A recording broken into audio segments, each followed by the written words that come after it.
talking about the ills of homelessness or why we need more soup kitchens in the world. You don't hear those things talked about in the pulpit. You hear the double piercing, the shoulders, the no coffee, these tiny little rules that in reality cause no real damage. $55.8 million to help 12 million children and 2.7 million women.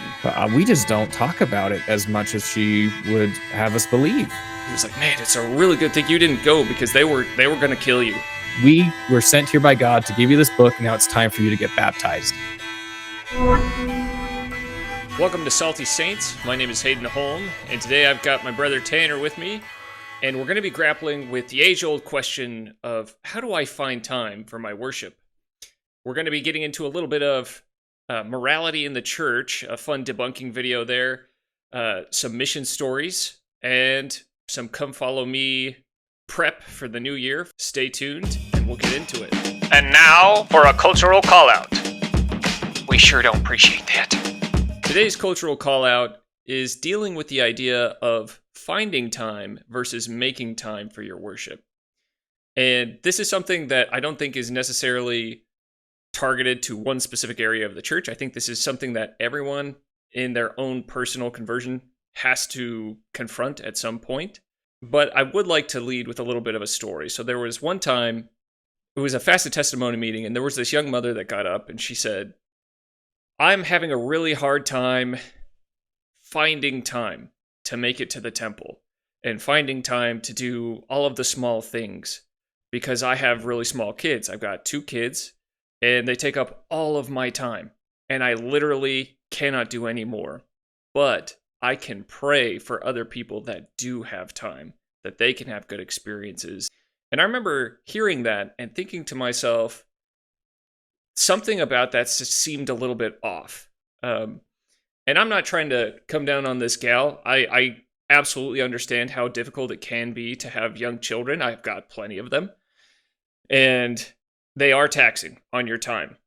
However, I do want to point out that if you're waiting to find time for your worship, you're going to be waiting for a really long time.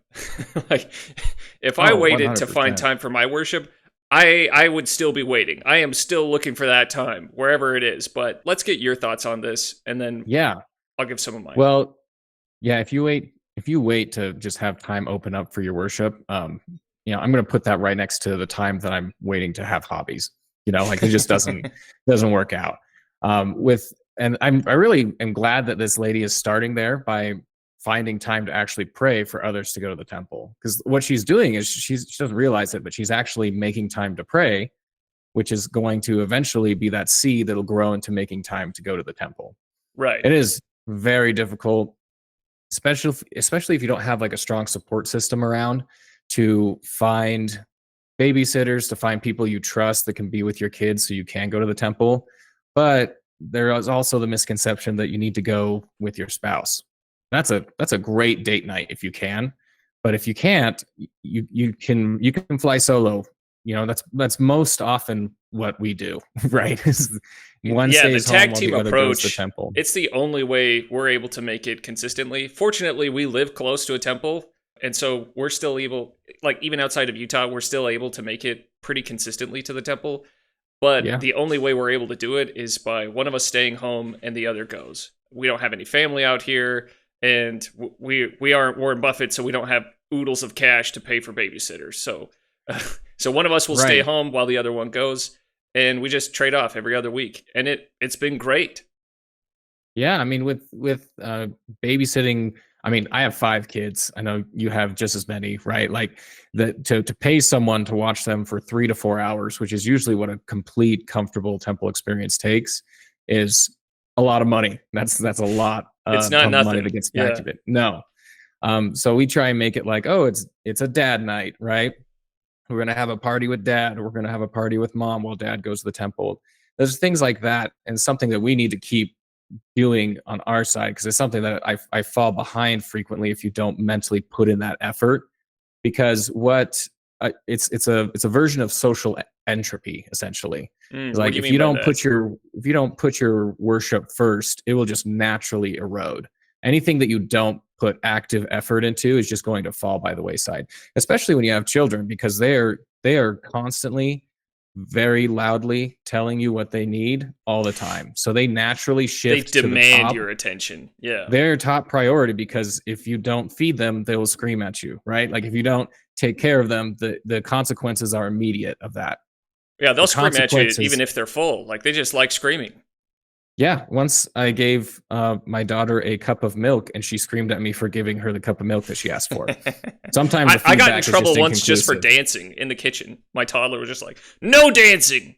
So like a good Cut that dad, out. I had to start dancing even harder. I'm like, Yeah, you got to lean into that. I'm the top dog in this house, all right? You know? And mid dance, I was just like, I never would I ever have imagined that I would get into a situation like this, having a power struggle dance off with my toddler. But as I was Well, it went from moonwalking across the kitchen, I was just like, you know what? This is just one of those fun moments of parenting, and I'm just going to love it. Well, it went from a simple dance to an act of asserting dominance, right? That's right. Like it became a ritual really quick. Yeah. Which, hey, like that's one of the most peaceful and happy ways to do it. So good job there. Yeah. But I think that, yeah, if you worship, personal spiritual development is probably the easiest thing to put aside, to put away, and to kick that can down the road. Because no one's going to hold you accountable to that. No one's going to be, popping in, sending you a text, waking you up saying, "Where's your spirituality at today?" Like the kids are when they're sick or coughing, you have to go and tend to them. It's something kind of like the idea of like going to the gym, saying, "I'm going to go Yeah. exercise and take care of my health when I find time." And you're never going to find that time. That time just never opens up. If you're living a busy life, which a lot of people are, if you're married, you've got kids, or even if you're not, life is demanding. Oh, yeah. And those things are very easily pushed off to the side. And eventually that can erode all of your muscles. It can lead to some pretty dangerous health conditions as well. And so I kind of view it the same way, where if you want to stay spiritually healthy, you're going to need to dedicate that time to put in the reps and to build those spiritual muscles. And for some people, absolutely. I mean, it looks different for everybody. I had a stake president once who issued a challenge to everybody. He said, "I want you guys to get out a kitchen timer, set it to 30 minutes, and spend 30 minutes every single day studying your scriptures." And at the time, I had been spending maybe like 5 minutes, maybe 10 minutes. And so I looked at 30 minutes. I was like, is he mad? 30 minutes? That's crazy. That's insane. But I started doing it. And as I did it, I realized that A, my days were going much better. B, my attitude and my mood, my behavior was way better. I felt happier. I felt more peace. I felt more in control, of my life. I felt more connected to God. I felt closer to my wife. I felt closer to my children. I realized that I was, like what President Henry B. Eyring was saying, investing in things that were paying me spiritual dividends instead of just spending my time on things that weren't going to pay me back. So it became an investment to me, to the point where it is now kind of more painful for me to not do that, to worship, than it is to just ignore it. I'm not saying that everyone has to go out there and immediately start at 30 minutes. If you're not used to that, just go start at like 5 minutes. Set a timer though. Set 5 minutes, just spend 5 minutes reading. We have so much material out there. There are conference talks, there's teachings of the presidents, there's saints, there are come follow me manuals, there's all of the scriptures. There is so much content out there that can uplift, inspire, encourage, and help you navigate through life. And so I highly recommend spending that time and making it a priority and sacrificing for that time. Yeah, you look like you're really going to say something. doing, What are you going to say? Yeah, because I mean, I tried that challenge recently to increase my study time, and I get like 5 minutes in, I look at the clock, and I'm like, oh man, this is harder than I remember it being. But because the reality behind that, what's really happening is that everything that I need to do is stacking up in my mind, like a very poorly played game of Tetris. Like it's all just like weighing on the back of my mind the longer I'm taking time not dealing with the immediate needs. But as you read your scriptures and as you focus on giving that dedicated time, there's nothing magical about 30 minutes. There's no like magical spiritual bling that'll happen and then you'll get the timer goes off points. and bing. Yeah, I've got spirit points for the day, but that doesn't happen. But what you're doing is you're training your mind to fend off the other things that are pressing on it, and thus organizing the rest of your day to a certain extent, because you're staving off those intrusive thoughts are saying, you shouldn't do this, you should be working, you should be cleaning, you should be anything you got else, projects, you got to-do lists. Oh, even down to like, you should be playing with your children. Why aren't you playing with your children? You should be a better father. Like, you can find any justification for not taking time to, retreating to your room and reading your scriptures. But if you really block that time out, like, you'll find that everything else will start to fall in its place just by practicing that mental skill of organizing your day like that. Yeah. Well, because what it is you're actually dedicating time to nurturing your relationship with God. And absolutely, it's just like any other relationship that you have. So if you had that same mentality with your wife or your children, saying, I'm only going to, if I can find the time, nurture and strengthen those relationships, you're going to be like one of those Christmas movie sitcom dads from the 90s, who had to quit his job so that he could make it to little Timmy's soccer game or whatever. To make an impact. Mm-hmm. In the spirit of Christmas. That's where that leads, is where you become so consumed with the world that your relationships just kind of suffer the negative consequences of neglect. Where, that has an impact on everyone in your family. So I kind of view it a little bit differently, where I view that time that I spend in worship as time that makes the rest of my time with my family more meaningful and more impactful, because they're going to be dealing with a kinder, more patient, more peace-filled father figure, instead of me without that, which is more likely to be anxious or looking at the time or stressed out or constantly nitpicky or stressed or, what have you. 100. Yeah. The peace that comes with, connecting with God cannot be matched, for sure. That is definitely the fruit that you harvest from that study. I have a lot of friends where I only get back to them texting wise when I have a moment. And so it's like once every 2 or 3 weeks, and we just have that relationship. They are good friends, and, I like talking with them, but it's just not as a priority in my other life. It's, in my busy life, it's not what it should be. But with, that's the last thing you want to that point, your relationship with God to be, is something where you just check in every now and then to make sure you're both alive, and then move on. Because that's not someone that you can deservedly call on in time of need. To those, to those friends who I only text once a month, I can't call them on the phone and say, can you come here and help me right now? We just don't have that kind of relationship. I haven't invested enough into get that kind of return. And some of them might do it, actually, but it would definitely shift the relationship. With the same thing applies to your relationship with God. If you want to call on God in those times of needs, you have to be there when, and give him time. You have to make that time for him. Yeah. It's kind of like the idea of a farmer. Like, he has to get his seeds planted in the ground at a very specific time of the year. He has to make it a priority, or else he can't harvest the fruits of his labor. And so it's that same idea there. You need to be spending that time conscientiously nurturing that relationship, so that when you need the fruits of that relationship, you can harvest them, which is great, and that's something, like, you don't want to work on your marriage when it's in crisis. Like, that is the best time to do it is late. Yesterday. Yeah. The next best time is right now. Right now. Yeah, not tomorrow. Absolutely. But yeah, to that point, like, bringing it back to this woman that you talked about, who says she believes that she can't find time. And there are a lot of people, through some periods of life, I've also believed that I couldn't find time. That it just requires like a mind shift. Support from the ward would be awesome in that, but it's not required, right? You can't depend on your ward to help you provide childcare or support. It's simply a decision for you as a disciple of Christ. Are you going to visit him in his house, right? Are you going to go to the temple? Are you going to, set time aside for scripture study? Are you going to pray? If you make that decision first and foremost, everything else will find its way into your life, because it's burrowing into your life. Everything else will take its pound of flesh. But if you give to God first, then you at least will have, spiritual dividends to harvest later. Yeah. And to your point, every ward that I've been in, once they see that we have kids, I have at least 2 to 3 couples that approach us and say, hey, we love babysitting so that mom and dad can go to the temple. Please call on us if you guys want. And we take them up on it. Like, we are honestly like, yeah, we would love to do that. We take people up on that.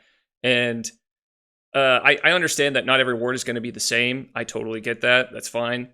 If you do have that resource in your ward, absolutely use it. Take these people up on that. Like, they're giving you an opportunity to be served. And that sometimes can be just as hard as serving somebody else. And so take that challenge, let people serve you, get to the house of the Lord, and you're going to find dividends because of that.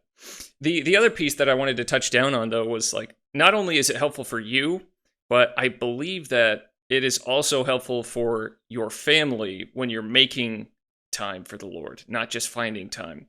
So when I was younger, there were multiple times when I would, be walking around the house when we were growing up, and I would stumble in on dad deep in prayer, or dad's studying his scriptures and things like that.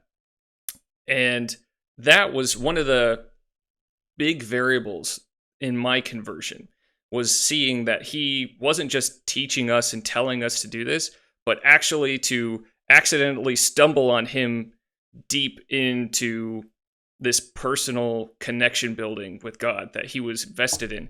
I would see that and think to myself, man, he's drinking his own Kool-Aid. Like, he's not doing this for anyone else. Like, he loves this. Like, this is actually, he's actually converted to this. He believes in this. And that was a big thing for me.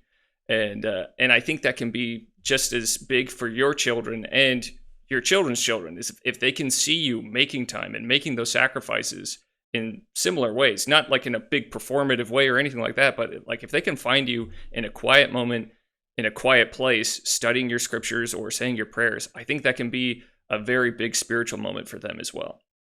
Yeah, well, I that was a very impressive thing for me as well, because I would wake up early to go print something off in the attic computer room, and their dad would be reading his scriptures on the couch. He had to get up early because he went to work very early, and he worked a lot and came home very late.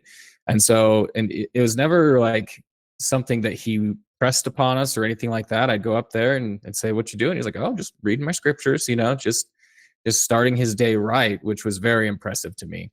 I read a study recently that said that the majority of children in the household will follow the father in his spiritual example. Yeah. Right. So 93%. Yeah.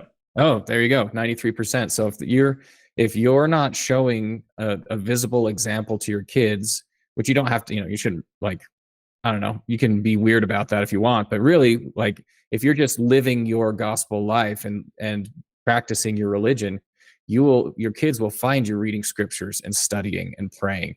And the better example as a father specifically you can give to them that way, the more likely they are to follow your example throughout their adult life as well. So that's highly important.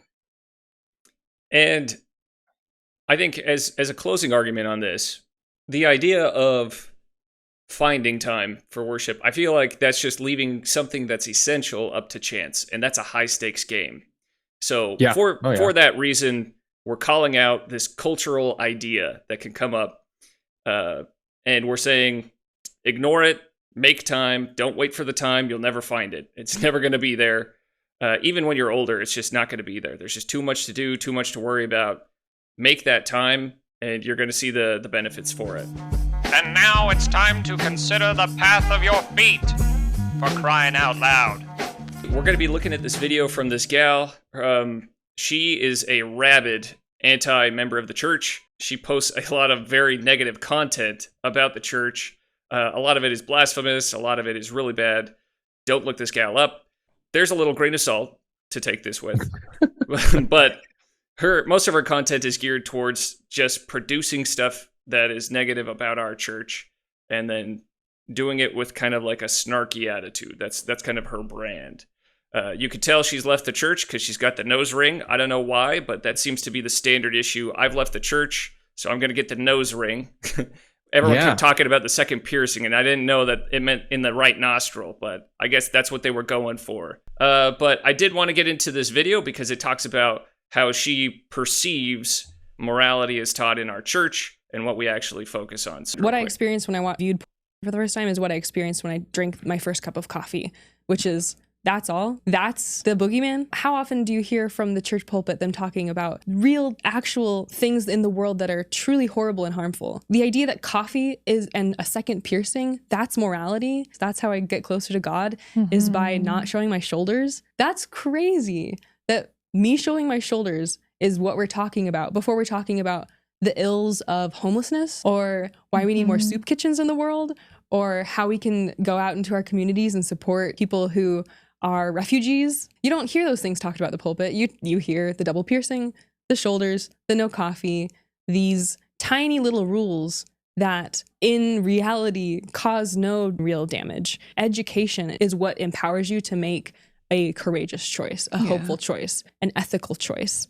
If you're making a choice out of fear, that's not going to lead to a healthy spot. What I experienced when I viewed. Okay. Well, we'll stop it there and let's get your thoughts on this. Let's start off with a question, all right? So what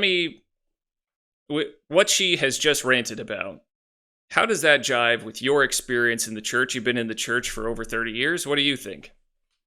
Yeah, I feel like she's just not listening at church, or she didn't, I like, of course, people mention the things that she talks about, which is modesty and the word of wisdom. But we just don't talk about it as much as she would have us believe, like, I think that's a really, it's in bad faith to paint the church as very micromanaging when it comes to your personal behavior, your personal choices. There are people who show up to church having just smoked a cigarette outside and having, sometimes, especially on my mission, people would bring coffee to church. Like, yeah, okay, we're working through it. We're getting there. Yeah. The fact that she positions the church as being super micromanaging, but also totally ignoring the ills of the world is laughable. It's just not true. The fact that she's she painted says, a caricature of the church, right? And so she's absolutely. painted. She frames it as if we are a church full of members that are just hall monitors, middle school hall monitors that just have our clipboards out, and we're just waiting for someone to step out of line so that we can call them out, send them to the principal's office, and get their butt in detention. All right, where it's like she's painting it like every single conference address, every single sacrament talk, every single lesson is about coffee and modesty, that we're just like a bunch of these weird like coffee Nazis and modesty Nazis where we're going around. Every time we see a bare shoulder, we're wrapping a shawl around it. Every time we see a cup of coffee, we're slapping it out of your hands. I don't know. To me, it's starting to smell a little bit like essential oils because I'm not buying it. That's not what I've seen nor experienced nor been a part of for my entire life. Well, so how the ward works and how the leadership in the ward works is that it's actually a spiritual feedback mechanism. Like the talks that are given are usually focused around the needs of the ward. So I mean, it could just be that she was in a ward that was heavily immodest and drinking coffee a lot and just had a really big struggle. Well, and they're with actually the word of stepping wisdom. away from that. They actually are telling bishoprics to mainly focus on Jesus Christ with every single sacrament message. Just focus it on Jesus Christ, and that should be the message. We're in the age of home-centered church, So in the age of home-centered church, what's the takeaway that a parent could get out of a video like that? Well, I think the biggest, it's laughable because she, like that caricature that she's painting, she says that we focus too much on the little things and we're not thinking about the big things. She's telling that to the church that has one of the largest volunteer populations currently serving people in the world.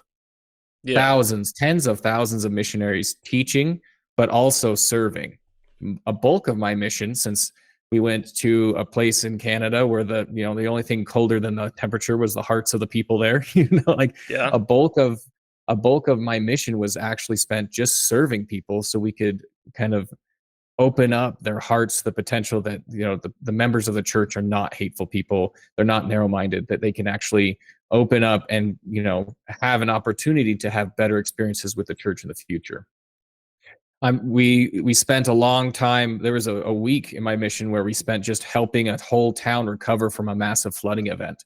We went out, and day after day, we just went out and helped, clean up garbage, helped restore houses, clear out trash, and clean water out of the streets. So the fact that we're a church that that only focuses inward and not outward is kind of laughable, because that's what the church is known for, is being in everybody's business, trying to help them. And for those who may not know, I'd like to point out a couple examples. All right, so let's take a trip down memory lane. I'm going to pull just one article out of many of how the church has been serving in this past year. So here is this is one. It says, Relief Society leads global effort to improve health and well-being of women and children. The church is giving $55.8 million to help 12 million children and 2.7 million women. And they're donating it to a bunch of these different institutions. So they took that money, they're donating it to institutions that are already on the ground, who have the infrastructure, who have the processes and the people in place. And the goal of all of those funds was right here: treating and preventing malnutrition in women, infants, and young children, providing maternal mental health care, and strengthening food systems. These resources will improve nutrition access, enhance health systems, and focus on women's and children's well-being. So, I don't know. I'm looking at this and I'm thinking it's hard to reconcile what she was claiming with what I'm seeing. This isn't the only example, though. So let me, Hayden, this is a fraction. Yeah. Let me point you to the website justserve.org that is nationally recognized, and it's the whole goal is just to find and publish service opportunities in your local community. Not only that, but there is volunteer opportunities. Let's talk about fast offerings where people Bishop's in your Storehouse. ward are literally feeding the hungry in your ward. They're paying rent. They're sheltering those in your ward. I mean, even down to the elders quorum helping people move in and out of the neighborhood. Not even just moving. It's like there's moving furniture, moving boxes. I've roofed before. I've weeded. Roofing. I've mowed lawns. Yeah. I've helped landscape. Like, there are so many different ways that I've had to serve. I've even had a single mom in the ward call me to help unclog a toilet. Like you're just there to help, right? That's what the church teaches. I would be remiss if she had never heard Gordon B. Hinckley say, "Forget yourself and go to work." Right? That phrase and that idea of serving others before you instead of focusing on yourself is foundational to our ideology, to our theology. So I think she's like taking pot shots, or I don't know. She's just kind of saying things and hoping that it lands, because it's not She's landing. Throwing spaghetti not and seeing what sticks. Yeah, but that absolutely not accurate whatsoever. Let's keep going. Pathway program. Okay, the Pathway program is this revolutionary education system that can help people who don't have GEDs, who don't have high school diplomas, to get them what they need, and also get them a bachelor's degree, get them a college education, and get them into a job that can provide them a better life. It's also one of the most accessible and affordable education programs in the entire world now. And then there's the LDS employment services. There's LDS family services. The giving machines. There's mental health. Yeah. I mean, there's everything from a local to a global level that the church is trying to extend out to people and help. So the fact that she's ignored that is kind of a wild one. Like it's saying pretty the sky is silly. Green, I don't actually think she believes this. I don't. I honestly think she's just trying to say this stuff to get clicks and engagement and rage. Because at this point, her whole life is just producing content. Her God is herself at this point, and so any demand on her time in the past or anything like that is a sin against her God, and so that's why she's getting mad and saying like, that was just ridiculous. They were telling me what to do. Do they know who I am and what I do? And so it's tough, because I'm looking at all of this stuff and I'm like, did that not happen? Are you trying to erase my history and my experiences here in the church, serving and lifting up other people, giving 2 years of my life in service? Because a lot of that was service opportunities. I mean, we helped people clean up after a tornado struck a small village that was close to one of the areas I was serving. So did that not happen? It's like, if there's one lesson that I took away from anything in the church, it was service. It's like, this is a service-oriented church. And it specifically focuses on every single bullet point item that she listed, like soup kitchens, homelessness, everything that she mentioned is like, yeah, we're right there with you. We're keeping track. It's like, we're feeding them women, we're educating women, we're giving health care, mental health care, we're providing food, education. I don't know what else we can provide to people. Well, and it's really sad because it's like we teach that in church. That is taught often. We study Christ's life, and his life was a life of service. So the fact that the only lessons she got out of that, the only things that seemed to be meaningful enough to talk about in a negative light were modesty and word of wisdom. It's like, really? Like, could you just, clean out your ears a little bit? There's also, a lot going on at church. Let's talk about that for a second. Modesty and the word of wisdom. Are those as oppressive as she is making them to sound? Are they a net evil on the world? It seems like she's not saying that they're a net evil. It seems like she was just like, why did we spend so much time talking about those silly ideas? Are they silly? It seems like she was positioning the church as a bunch of weirdos that practice these silly dietary restrictions, and they have these weird custom that they wear religious clothing, and that they have certain restrictions placed on them for what they can and can't wear. But I don't know if she realizes that we're not the only religion that does that. I don't see any videos about her harping on the Muslims for that, harping on Jewish people for that. You want to talk word of wisdom. God has always had a law of separation for covenant people. And so, like the Muslims, they have halal food. So there's food that they have to stay away from. There's food that they can't eat. The Jews, they have kosher. They have a bunch of different ways about how even the food is prepared and packaged in order for them to be able to eat it. But also with modesty. Both of those have very, very high modesty standards. Both of those religions do. So, you have the hijab, you have a bunch of, you have the burqas, you have Orthodox Judaism. They preach this idea. I'm going to butcher this word, but it's called Znuit, I think. It's Tzenuit. And basically, it encapsulates the core principles of modesty. And from what I take away from their teachings, I've done a little bit of study on their teachings and Muslim teachings on modesty. The main takeaway isn't what she's saying of like power and control. Like we want to have control over what you can and cannot wear. As much as modesty, according to their teachings and our teachings as well, is more about an outward expression of your inner core values. Okay, so modesty, it's about being modest not only in your dress but also in your behavior and in your thoughts and in your speech and in your actions. That is what the core value of modesty actually means to a lot of these religious people. It's not just about don't show your shoulders. It's about show respect not only for yourself but also your community, and show them that they can judge you not on how you look, but for the content of your character and for the ideas. And it lets your ideas, your words, your speech, it lets everything stand on its own merit, and it doesn't have to be tied to how you look or your appearance. It's pro-woman because it stays away from objectifying women. It forces them to have to adhere to the words of Martin Luther King Jr., who said, I have a dream that, everyone will be judged not by like the color of their skin, but the content of their character. Modesty helps do that.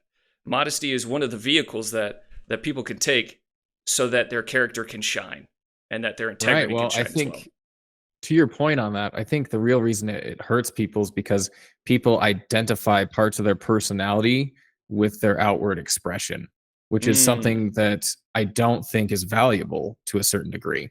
I don't think. So how do you mean that?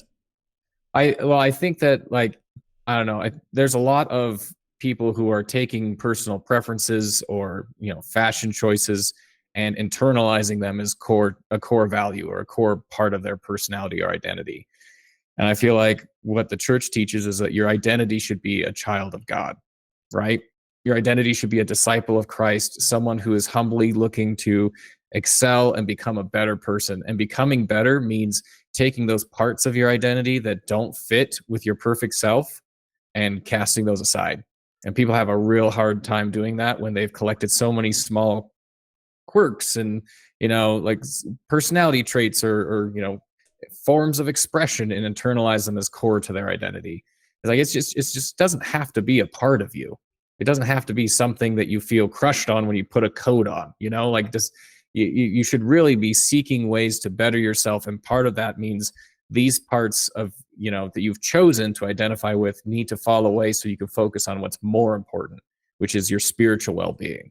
To your point, I mean, I have seen a meme of this like anti-member of the church who is terrified that winter's coming because she can no longer wear her tank tops anymore and proudly show everyone in Utah that she is not a member of their church. And so no, I do get that. Like that has become part. It becomes part of who they are. It becomes part of their identity. And from what you're saying, it sounds like the church is trying to help people aim higher and saying like your identity isn't based on things that can be taken away from you. Modesty can be taken away from you at any point. Modesty, beauty fades. Like it's just silly. It's just very surface level to identify yourself. I mean, tattoos go along right with that, right? Like you start identifying with this piece of art that you put on your body, but I just don't see like there's just not an internal spiritual value to that. Not one that I can see. Yeah. Yeah, and I know this is going to sound foreign and probably a little heinous, especially in the age of Botox and plastic surgery and all of that. But, I do think that modesty is probably one of the underrated values that are taught in the church. Oh, yeah. And I think it's because of content that like this that has been screaming about it, like screaming, I have been oppressed because someone suggested that I cover my shoulders when I go out in public. That is their trauma, and I don't know. I feel like modesty has a bigger impact, not only on you, but also on your community at large. It also has an impact on the rising generation. It can lead to a nasty place. And it can lead to a place where people don't focus on your ideas or your thoughts or your words and the content of your character as much as they focus on your outward appearance. Like the other thing that's not talked about is like the amount of illness, like the ills of social media in promoting body types that not everyone can attain to, but people will try their darndest to try and fit that body type. And that can lead to a lot of like eating disorders, mental disorders, self-worth disorders. So, I mean, there's just a lot of negative that can come when you start focusing purely on the body and not on the person. And modesty helps you focus on the person and disconnect that from their body, You don't need to look anything. You need to be perfect, right? That's what Christ wants you to become, is perfect. So for that reason, we're going to call her to consider the pathway of her feet. And now, Tales from the Mission.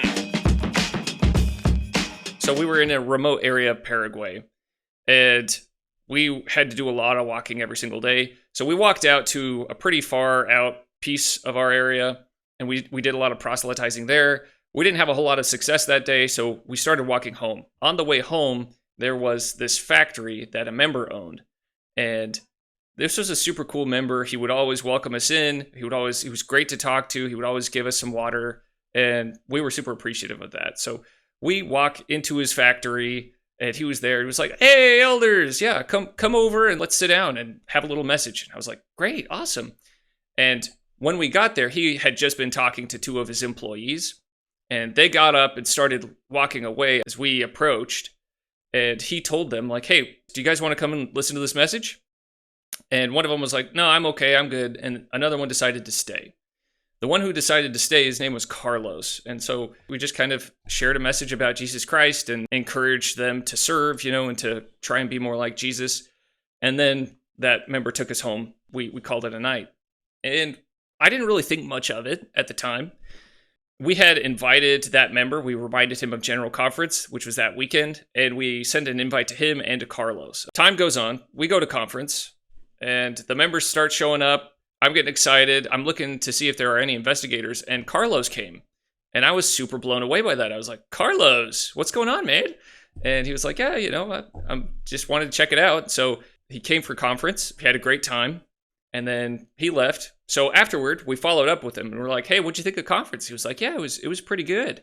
And we're like, awesome. Did you pray about the message that we left you? And what are your thoughts on it? And he's like, yeah, I did pray about it. And I believe it's true. And I don't think I need to really do any more research. I think I know it's true. And we were blown away. We're like, Carlos, what are you talking about, man? Wow. What's going on? And he's just like, well, let me tell you something. The night that you guys came, I was about to go to the store with my friend. So he ended up going to the store, and because you invited me to stay, I didn't. While he was at the store, my ex-girlfriend and a lot of her brothers and cousins and friends jumped this guy and beat him into an inch of his life, and they all had machetes and stuff like that, and they were asking where Carlos was because this gal was crazy. She was out of her mind. I guess it was a bad breakup. And so they kept asking this friend, where is Carlos? Where is he? And the guy was just like, I have no idea. And so he got back and he told Carlos, like, he was like, man, it's a really good thing you didn't go because they were going to kill you. And so Carlos looked at that and basically came to the conclusion that God had put us in his path to save his life that night. And he was really grateful for it. And that was a really powerful moment on my mission where I was able to see firsthand some more of that divine timing. That's a pretty big sign, That's a pretty big sign that you're in the right place. If the wrong place would have been death, right? Yeah, So yeah. I think that's a great story. Mine has something to do with divine timing as well. We were on exchanges, which is, I feel like a lot of miracles happen when you're not with your regular companion. Just a side note. I don't know why that is, but it's just easier to be shaking things up. Yeah. Yeah, you just got to change things up. And we had focused as a zone on trying to be more bold, right? And that's something as you and I both know, we've struggled with terribly as home folk. Like that's right. I'm a hyper agreeable person. Our spirit animals are the hobbits. Earth is flat. Yeah. You could tell me the Earth is flat, and the first thing I do is nod, just out of it's reflex. Like, sure, yeah, whatever. Just don't bring conflict to my life. Like that's right. I just don't like conflict. Our conflict type is avoidance. Yeah. Yeah, avoidance or agreeance. Like and the mission is is filled with conflict because you're asking people to change their belief system for the better. So we went on this exchange. We had like 10 minutes left before we were to go back and switch back to our companions. We thought, okay, we have 10 minutes left. Let's just go into this apartment building and let's see what we can do. So I turned to my companion for the day, and he said, I'll pick the floor, you pick the door. I'm like, okay, cool. So we went into the building knowing we could only knock one or two doors. He picked the third floor, went up there. I picked the door, and as I was knocking on it, I remember going through my mind, because when you're speaking a different language, you're very narrow in your vocabulary. So I would have like 3 introductions that I would practice, if I'm feeling spicy, I'll do number 3, but usually I do number 1. And, it's just like the same 10 words, just, combined in different ways to make it sound different. Yeah. So I had like, all right, I'm doing number 3. It's the spiciest one I've got in my barrel there. Let's see how this goes. She opened the door, and I remember thinking I was saying my regular introduction, but what really came out is, we are representatives of Jesus Christ, sent here to deliver this book to you and invite you to join his church through baptism under the proper authority. And that is not an introduction I've ever used before at that point. That's nothing I'd ever tried. Say, hey, we were sent here by God to give you this book. Now it's time for you to get baptized, is essentially what we said. And she looked at us and she said, okay. Like, oh, wow, great. Okay. And so she was actually on the phone, and she told her mom that she had to call her right back and put the phone down. And we didn't have a lot of time because like the bus was going to leave and we were in a different area. So we had to get out of there. But we wrote down her information in the book. We said, these are the elders, and usually in this area, like this is, please contact them. We're going to send them send them to you again to follow up. And she said, that's great. I got a letter. Like, I didn't think about it after that. We just thought it was a good experience. We thought ultimately she was stunned into saying, okay, that she just kind of said, okay, to get us out the door. She was flabbergasted. Yeah. Yeah. And then about like 2 or 3 months later, I get a letter from the mission office saying, congratulations for being a part of the experience of helping this person reach baptism. I thought, whoa, that is amazing. That is so cool. Turns out that she had actually been praying for weeks about which church to join. She'd been praying for a long time and wrestling with this idea of like, she needs to find a church. She was an immigrant. She just recently moved to Canada. She really needed to find a place in community where she could worship God. And she was complaining to it, I believe, if I remember correctly, she was complaining to her mom about it on the phone of not knowing what to do when we knocked on the door and invited her to come to church and be baptized. And she said, that was enough for me. And after that, she read the Book of Mormon, gained a testimony, and was quickly baptized afterwards. So wow. It was a great opportunity to see how that divine timing works, and being able to pick a floor and then a door and realize that that's exactly where we needed to be. Yeah. And, the fact that the sister missionaries got to teach her and everything, and I didn't get to be a part of that's a little sad, but, but I think it goes to the point of like, there are a lot of times where people get too far into their heads thinking like, is this my voice? Is this the Spirit's voice guiding me? I think at a certain point, you just kind of have to forget yourself a little bit and just say, all right, I'm just going to move forward and just trust that God's going to guide me where I need to go. And oftentimes, if you kind of adopt that mentality and just get out of your own head, you find that God directs you in ways that you wouldn't realize you needed to be directed at first. And you probably wouldn't have thought as you were trying to have this internal debate the whole time, Oh, yeah. And, like, let's be clear. My French was not good, right? So it probably came out very ineloquent. It probably came out as, we're like Jesus, come to church with us, get baptized, like it probably came out that simple. Really but bad. Something rang true to her in that, as opposed to my more polished practice introductions, invitations that really stuck out to me. And it helped me be more bold in sharing the gospel with people after that, because it had such a profound effect. And now it's time for This Week in Come Follow Me. We haven't officially gotten into the Doctrine and Covenants yet, but we're into this waiting period, and they're talking about the restoration. I'd be interested to hear, as you've been preparing and teaching your kids this week, what are some of the things that you've been teaching your kids about the restoration, or some of the focal points that you've been putting with your family? Yeah, well, one of the things I've been talking to my kids about is kind of just a brief history of, from Christ to now. I've been reading this book called Marriage and Family in the Middle Ages, which is a very fascinating book. And it talks about Christianity, and it's spread over the world, right? But what it doesn't realize that it's also talking about, to a certain extent, is the apostasy, right? That break of authority and command from Christ, which led to a darker time in the world where religion and, the priesthood power was not on the earth. And now here we are in the restoration, where that's coming back and unfolding into the fullness of times. And that's where we're kind of prepping, is just that onboard into the restoration, where we can see Joseph Smith taking the plates and, translating them into the Book of Mormon, and then receiving that priesthood power and authority from the various figures that he does so.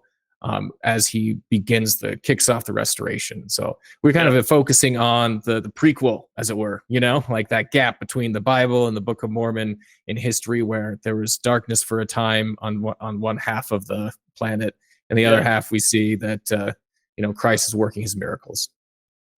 Yeah. So you're getting into figures like Martin Luther, the invention of the printing press. I can't remember who was behind that.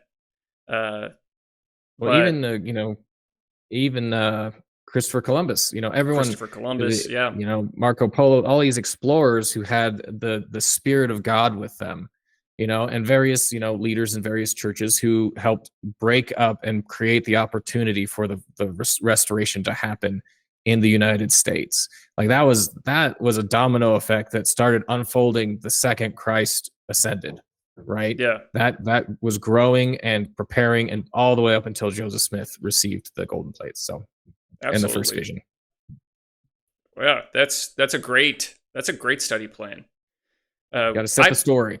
I've been focusing on the proclamation that they came out with about the restoration of the church, Nice. and kind of contrasting it with the other proclamation. So the proclamation on the family.